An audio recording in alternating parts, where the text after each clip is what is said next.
Hello friends, welcome to our channel. Afternoon லஞ்சுக்கு வந்து sambar and அவரைக்காய் பொரியல் தான் பண்ணியிருந்தேன். சாம்பாரில் வந்து எப்பவும் போல் துவரம்பருப்பு, கத்திரிக்காய், முருங்கைக்காய், இது கூட வந்து சின்ன வெங்காயம், பூண்டு வந்து கொஞ்சம் எக்ஸ்ட்ராவாக சேர்த்துருந்தேன். சின்ன வெங்காயத்தோட பெனிஃபிட்ஸ் பார்த்திங்கன்னா நீர்ச்சத்து அதிகமாக இருக்கும். அதில் நம்ம பாடியை வந்து குளிர்ச்சியாக வச்சுருக்கோம் அது எப்போவுமே. அப்புறம் வந்து சின்ன வெங்காயத்தை வந்து நீங்கள் நெய்யில் வதக்கி டெய்லி சாப்பிட்டு வந்தீங்கன்னா நம்மளோட பாடி ஹீட் வந்து குறையும். ஸோ வந்து சின்ன வெங்காயத்தில் நிறைய பெனிஃபிட்ஸ் இருக்குது. ஸோ அது நீங்கள் சமைக்கும் போது சின்ன வெங்காயத்தை அதிகமாக சேர்த்து சமைச்சிக்கோங்க. நெக்ஸ்ட்டு பூண்டு வந்து நம்ம சமையலில் சேர்க்குறதும் இல்லாமல் நம்ம வந்து தேனில் வந்து அதை ஊற வச்சுட்டு ஒரு 3 வீக்ஸ் வந்து அதை ஊற வச்சுட்டு 2 பல் பூண்டு வந்து நம்ம டெய்லி சாப்பிட்டு வந்தோம்னா நம்மளோட பேட் ஃபேட்லாம் வந்து குறையும். ஸோ அதை ட்ரை பண்ணி பாருங்கள். அவரைக்காய் பார்த்திங்கன்னா அவரைக்காவும் ரொம்ப நல்லது. அதை நம்ம வீக்லி ஒன்ஸ் சாப்பிட்டு வந்தோம்னா நம்மளோட கொலஸ்ட்ரால்லாம் வந்து குறைஞ்சி அது வந்து பாடி வெயிட் வந்து நமக்கு குறையும்.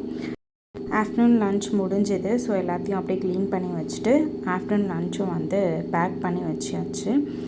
ஸோ இந்த வீடியோ உங்களுக்கு பிடிச்சிருக்கும்னு நினைக்கிறேன்.